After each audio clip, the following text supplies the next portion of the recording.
الرجيم. بسم الله الرحمن الرحيم.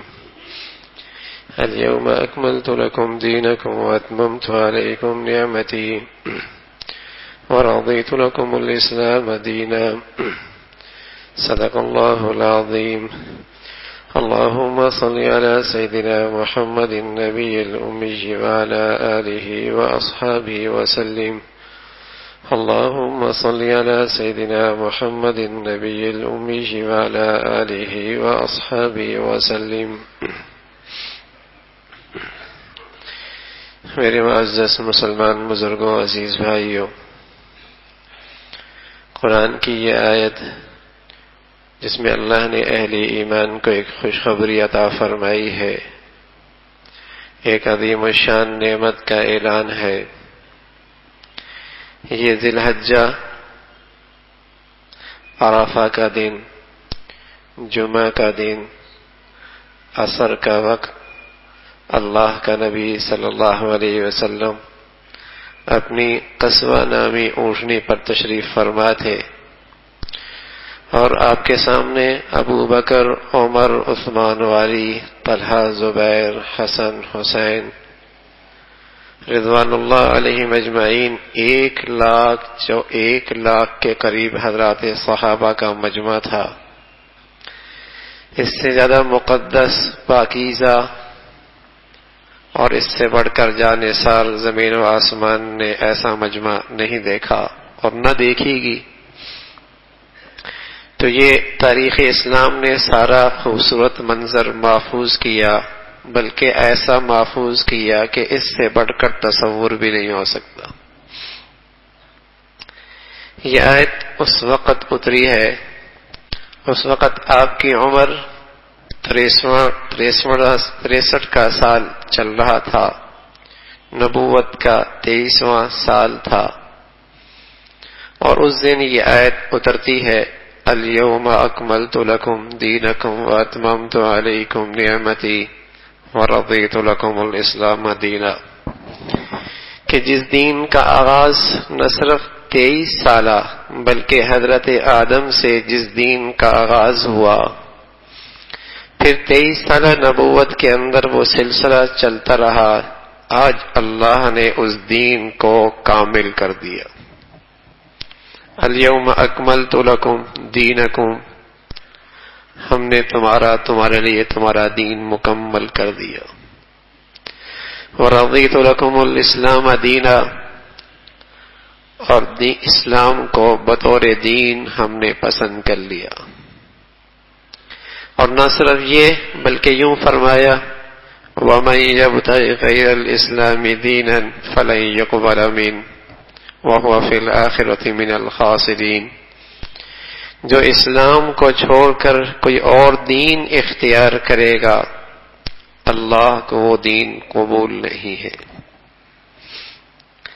اللہ نے یہ دین اسلام کو کامل مکمل کر دیا۔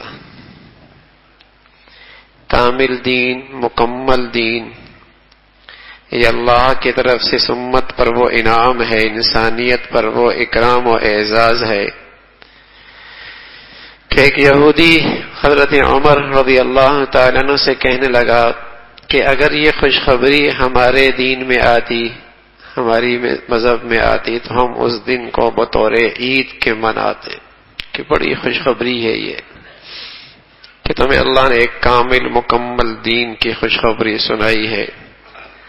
حضرت عمر فرمایا کرتے تھے کہ ہمیں پتہ ہے اس دن مسلمانوں کی ویسی ہی 2 عیدیں اکٹھی تھیں، جمعے کا دن بھی تھا، عرفہ کا دن بھی تھا۔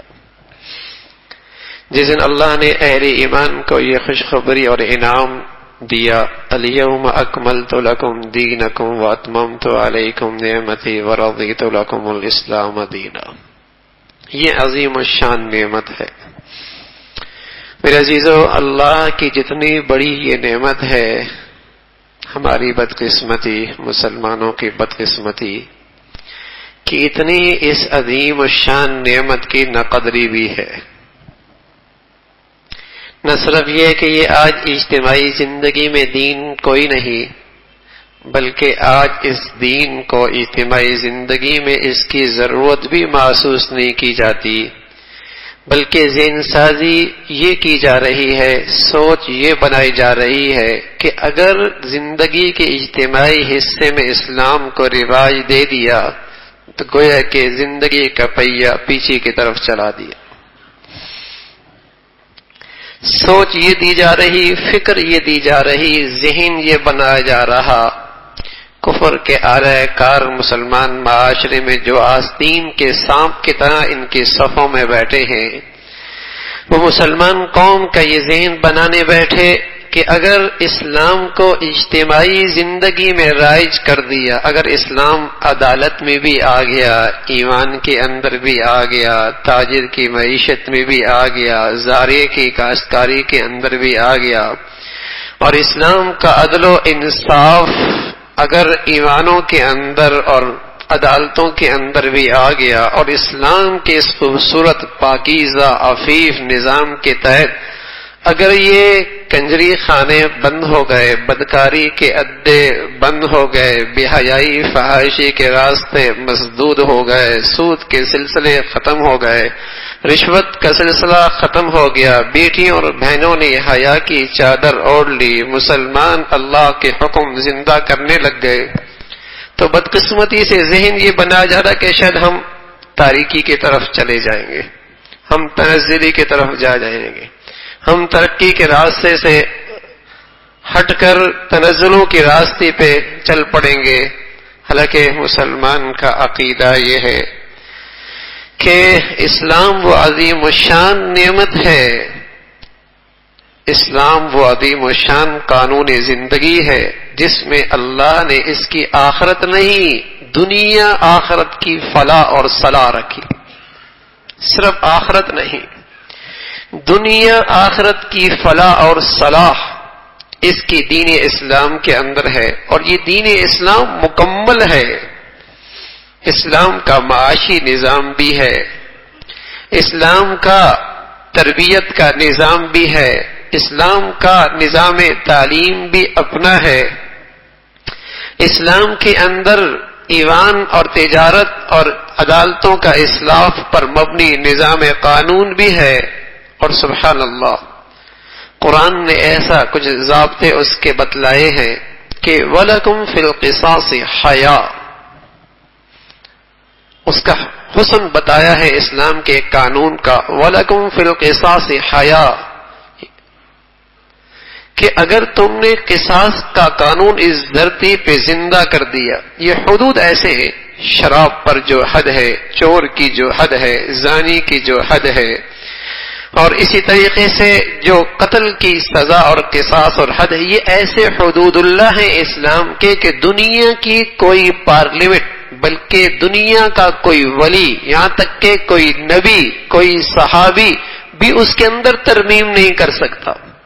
وَتِلْكَ حُدُودُ اللَّهِ، یہ جو اللہ کی طرف سے حدود ہیں اجتماعی زندگی کو خوبصورت دکھانے کے لیے اور اسلام اصلاحی مسلمانوں کے معاشرے کی گندگیوں کو پاک کرنے کے لیے، وہ جو حدود ہیں کسی نبی، کسی ولی، دنیا کی کوئی پارلیمنٹ، کوئی صاحب اقتدار اس کے اندر ترمیم بھی نہیں کر سکتا، وہ قوانین اور ضابطے احکم الحاکمین کی طرف سے ہے، ارحم الراحمین کی طرف سے ہے۔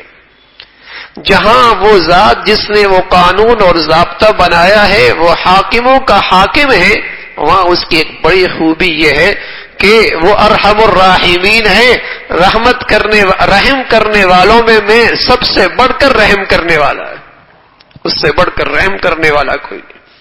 اس کے قانون اور ضابطے کے اندر نہ صرف یہ کہ انصاف ہے، اس کے قانون اور ضابطے کے اندر نہ صرف یہ کہ انسانیت کا تحفظ ہے، انسانیت کی فلاح اور انسانیت کے لیے امن ہے، بلکہ اس کے اندر رحمت اور اللہ کی طرف سے شفقت بھی ہے، اس کے اندر انسانیت کے لیے شفقت اور خیر خواہی بھی ہے، وہ ارحم الراحمین ہے۔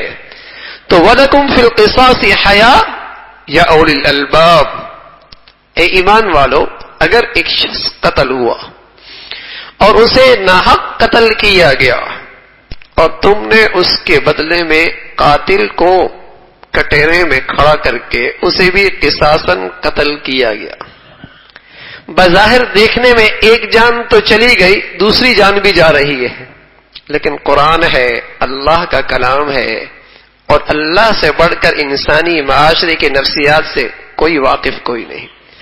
اللہ کہتا ہے حقیقت میں اس ضابطے میں تمہارے لیے زندگی ہے۔ ایک جان چلی گئی، اس کے بعد دوسری جان بھی گئی، لیکن فرمایا وَلَكُمْ فِي الْقِصَاصِ حَيَاةٌ، تمہارے لیے اس میں زندگی ہے۔ کیوں؟ آئندہ کوئی ظالم ہاتھ بڑھانے سے پہلے 100 بار سوچے گا، 100 بار سوچے گا کہ اس کے بدلے میں سزا میری بھی قتل کی ہو، اس کی سزا میری بھی پھر ہوگی، وہ 1000 بار سوچے گا۔ تو اس سے ایک جان بظاہر چلی گئی، لیکن ہزاروں لاکھوں جانوں کو امن نصیب ہو گیا۔ وَالسَّارِقُ وَالسَّارِقَةُ فَاقْطَعُوا أَيْدِيَهُمَا، سبحان اللہ۔ بظاہر ایک چور ہے اور اس نے چوری کی ہے، اس کا ہاتھ کٹا ہے، لیکن بظاہر ایک کا ہاتھ کٹا ہے، لیکن اس سے ہزاروں گھروں کی عزت اور آبرو محفوظ ہو گئی۔ اسلام ہے، اور یہ کسی انسان کا بنا ہوا ضابطہ اور قانون نہیں ہے، بلکہ اس ذات کا ہے جو احکم الحاکمین بھی ہے، ارحم الراحمین بھی ہے۔ تو یہ جو قانون اللہ کی طرف سے اسلام کا ہے، یہ صرف مسجد تک محدود نہیں، عبادت تک نہیں، بلکہ فرمایا الیوم اکملت لکم دینکم واتممت علیکم نعمتی، یہ میں نے کامل اور مکمل دیا ہے۔ اس کے ہوتے ہوئے تمہیں کسی ازم کی اور کسی کی در پہ محتاج بننے کی ضرورت نہیں، تم خوددار قوم ہو۔ اللہ نے نبی کے صدقے تمہیں وہ ساری زندگی کا طریقہ، انفرادی اور اجتماعی سارا نظام زندگی دے رکھا ہے، جس میں تمہاری دنیا آخرت کی فلاح اور کامیابی ہے، دنیا آخرت کی۔ لیکن میرے عزیزو، ایک مسلمان اللہ کے نبی کی زندگی سے دور ہے، اور مسلمان قرآن کے خوبصورت اسلام کی زندگی سے نہ صرف یہ کہ دور ہے بلکہ ناواقف بھی ہے۔ تو بے دین لوگ اس کی ذہنوں میں یہ بات ڈالتے ہیں کہ ایسا نہ ہو کہ اگر اسلام مسلمان معاشرے میں زندہ ہوتا ہے کہ ایسا نہ ہو کہ سبھی لنگڑے لولے ہو جائیں گے، سبھی لنگڑے لولے ہو جائیں گے، اور پتہ ہی نہ جانے معاشرہ کا کیا صورتحال ہوگی۔